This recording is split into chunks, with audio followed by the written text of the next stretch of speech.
सभी को राधे राधे, जय श्रीमन नारायण। आपके अपने YouTube चैनल प्रेम भक्ति में फिर से एक बार स्वागत है। कैसे हैं आप लोग? आशा करती हूँ कि माता अन्नपूर्णा और भगवान शिव की असीम कृपा आप सभी को प्राप्त हो, आप सभी स्वस्थ हो और अच्छे हो। इसी के साथ आज हम सुनेंगे भगवान शिव और माता अन्नपूर्णा की कहानी। तो चलिए मन में करते हैं भगवान भोलेनाथ का ध्यान और कथा को सुनते हैं। एक समय की बात है, काशी निवासी धनंजय की पत्नी का नाम सुलक्षणा था। उसे सभी सुख प्राप्त थे, केवल वह निर्धन थी। उसके पास धन का अभाव होने के कारण वह बहुत ही दुखी रहती थी। यह दुख उसे हर समय सताता रहता था। एक दिन सुलक्षणा अपने पति से बोली कि स्वामी, आप कुछ कार्य क्यों नहीं करते? इस प्रकार कब तक चलेगा? सुलक्षणा की बात धनंजय के मन में बैठ गई और वह उसी दिन विश्वनाथ शंकर जी को प्रसन्न करने के लिए बैठ गए और कहने लगे कि हे देवादिदेव महादेव, हे विश्वनाथ, मुझे पूजा पाठ करना कुछ भी नहीं आता, केवल आप पर भरोसा है, इसीलिए बैठा हूँ, आपसे विनती कर रहा हूँ। वह 2-3 दिन तक भूखा प्यासा वहीं बैठा रहा। यह देखकर भगवान शंकर आए और उनके कानों में बोले, अन्नपूर्णा अन्नपूर्णा अन्नपूर्णा। इस प्रकार 3 बार भगवान शंकर ने माता अन्नपूर्णा का नाम लिया। इसी सोच में धनंजय पड़ गया कि मंदिर से मैं तो कई भगवान हैं, लेकिन यह माता अन्नपूर्णा कौन है? तभी धनंजय एक ब्राह्मण को आता हुआ देखा और उनसे पूछने लगा कि पंडित जी, अन्नपूर्णा कौन है? ब्राह्मण ने कहा कि तू अन्न छोड़कर बैठा है, इसीलिए तुझे हर जगह अन्नपूर्णा सूझ रही है। जा घर जा और घर जाकर भोजन ग्रहण कर।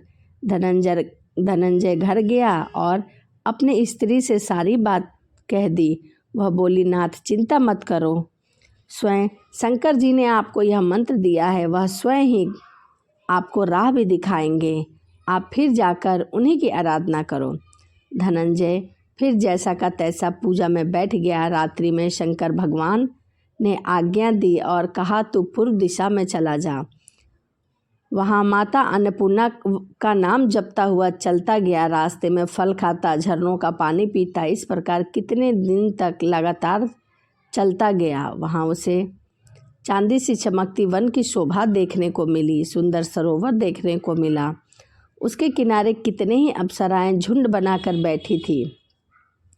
उनमें से एक कथा सुनती और दूसरी सुनाती थी। सब मिलकर माँ अन्नपूर्णा इस बार मेरी मनोकामना जरूर पूर्ण करेंगे, बार बार ऐसी कहती थी। और आज से ही व्रत का आरंभ था। जिस शब्द की खोज करने धनंजय निकला था, वह उसे वहाँ सुनने को मिला। धनंजय उनके पास जाकर पूछने लगा कि हे देवी, आप किस व्रत की बात कर रही हैं? यह क्या है? उन सब ने कहा, हम माँ अन्नपूर्णा का व्रत करती हैं। धनंजय ने पूछा, व्रत पूजा करने से क्या होता है? यह किसी ने किया भी है? इसे कब किया जाता है? कैसे व्रत किया जाता है? इसकी क्या विधि है? आप सब विस्तार पूर्वक मुझे बताइए। वह कहने लगी, इस व्रत को सब कोई कर सकता है। 21 दिन तक के लिए 21 गांठ का सूत लेना चाहिए। 21 दिन यदि न बने तो 1 दिन उपवास रखे। यह भी न बने तो केवल कथा सुनकर प्रसाद ले। निराहार रहकर कथा कहे। कथा सुनने वाला कोई न मिले तो पीपल के पत्ते के ऊपर सुपारी और धृत रखकर भी कथा कह सकते हैं। वृक्ष के सामने एक दिया अवश्य जलाएं, क्योंकि दिया साक्षी होता है। सूर्य, गाय, तुलसी या महादेव के बिना कथा सुनाए मुख में दाना न डालें। इन सभी की कथा सुनाए। यदि भूल से भी कुछ पड़ जाए तो 1 दिवस फिर उपवास करे। व्रत के दिन क्रोध न करे, झूठ न बोले। धनंजय बोला, इस व्रत के करने से क्या होता है? वह कहने लगी कि इस व्रत के करने से अंधे को नेत्र मिल जाता है, लूल्हे को हाथ मिल जाता है, निर्धन के घर धन आ जाता है, बांझी को संतान मिल जाती है, मूर्ख को विद्या मिल जाता है। जो जिस कामना से इस व्रत को करता है उसकी सभी मनोकामनाएं पूर्ण होती हैं। वह कहने लगा कि बहन, मेरे पास तो सब कुछ है परंतु धन और विद्या नहीं है, इसी से मैं बहुत दुखी हूँ। ब्राह्मण हूँ और मैं इस व्रत को जरूर करूँगा, इसका सूत जरूर लूँगा। तभी अप्सराएं कहने लगी कि हाँ भैया, ठीक है, तेरा कल्याण हो, हम तुम्हें अवश्य सूत देंगे। इस व्रत का मंगल सूत ले धनंजय ने व्रत किया। व्रत पूरा हुआ तभी सरोवर में से 21 खंड की सुवर्ण सीढ़ी हीरा मोती जड़ी हुई प्रकट हुई। धनंजय जय अन्नपूर्णा कहता चला जा रहा था। इस प्रकार कितनी ही सीढ़ियाँ उतर गया तो क्या देखता है कि करोड़ों सूर्य से प्रकाशमान अन्नपूर्णा का मंदिर है।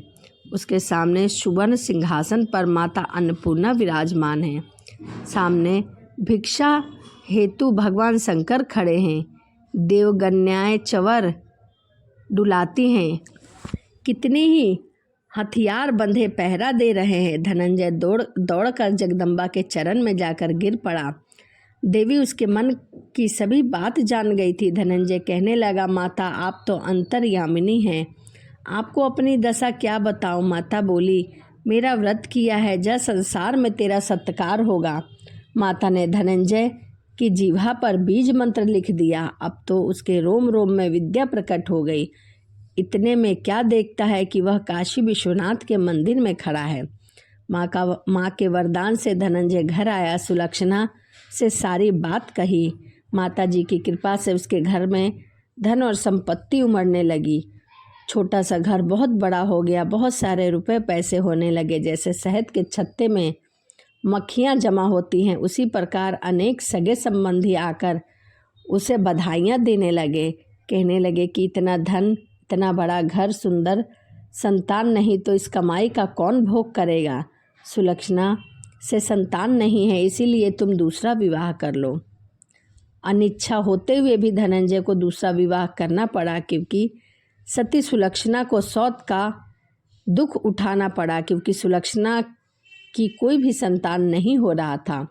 इस प्रकार दिन बीतते गए। फिर अगहन मास आया। नए बंधन से बंधे पति से सुलक्षणा ने कहलवाया कि हम व्रत के प्रभाव से सुखी हुए हैं, इस कारण यह व्रत छोड़ना नहीं चाहिए। हमें माता अन्नपूर्णा का व्रत रखना चाहिए, पूजा करना चाहिए, जो हम इतने संपन्न और सुखी हैं। सुलक्षणा की बात सुनकर धनंजय उसके यहाँ आया और व्रत करने बैठ गया। यही बात नई बहू को अच्छी नहीं लगी और इस व्रत की खबर उसे नहीं थी। वह धनंजय के आने का राह देख रही थी। दिन बीतने लगा और व्रत पूर्ण हुआ। 3 दिवस बाकी ही थी कि नई बहू को खबर पड़ी तो उसके मन में ईर्ष्या ज्वाला उत्पन्न हो गई। सुलक्षणा के घर पहुंची और उसने वहां भगदड़ मचा दिया। यह धनंजय को अपने साथ ले गई। नए घर में धनंजय को थोड़ी देर के लिए नींद में आ दबाया। इसी समय नई बहू ने उसका व्रत का सूत तोड़ दिया और सूत तोड़कर आग में फेंक दिया।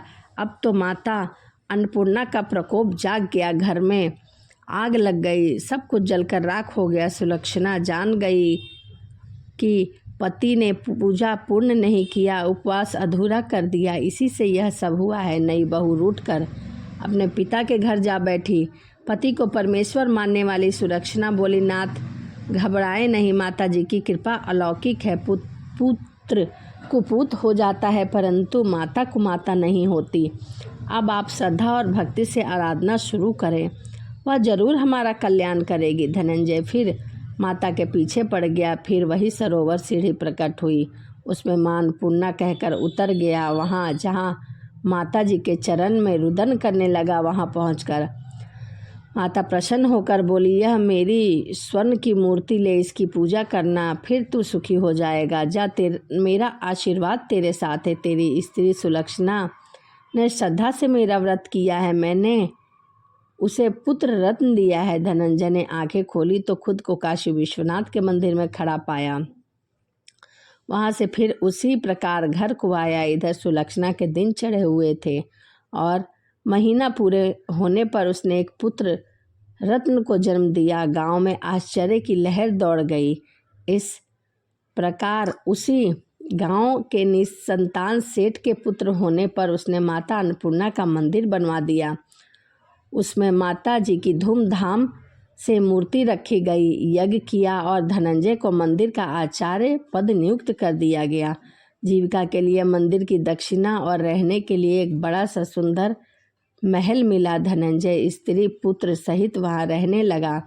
माता जी के चढ़ावे से उसे भरपूर भोजन मिल जाता था और भरपेट भोजन मिलता था। उधर नई बहू के पिता के घर पर डाका पड़ गया, सब कुछ लूट गया और वह भीख मांगकर पेट भरने लगे। सुलक्षणा ने यह सोचा कि आखिर है तो वह हमारे ही घर की। सुलक्षणा ने यह सुना तो उसे बुला लिया, अलग घर में रख दिया और उनके अन्य वस्त्र सभी चीज़ों का प्रबंध कर दिया। धनंजय, सुलक्षणा और उसका पुत्र माता जी की कृपा से आनंद से रहने लगा। माता जी ने जैसे इनके भंडार भरे वैसे सभी के भंडार भरे। माता अन्नपूर्णा ने जैसे सुलक्षणा और धनंजय के भंडार भरे वैसे कथा कहने, सुनने और हुंकार भरने वाले के भी भंडार भरे। तो यह भगवान शिव और माता अन्नपूर्णा की कहानी थी। वीडियो आपको कैसी लगी कमेंट में जय माँ अन्नपूर्णा लिखना ना भूलें। तो चलिए इसी के साथ वीडियो को यहीं समाप्त करते हैं और आपसे मिलते हैं अगली वीडियो में। सभी को राधे राधे, जय श्रीमन नारायण, हरे कृष्णा।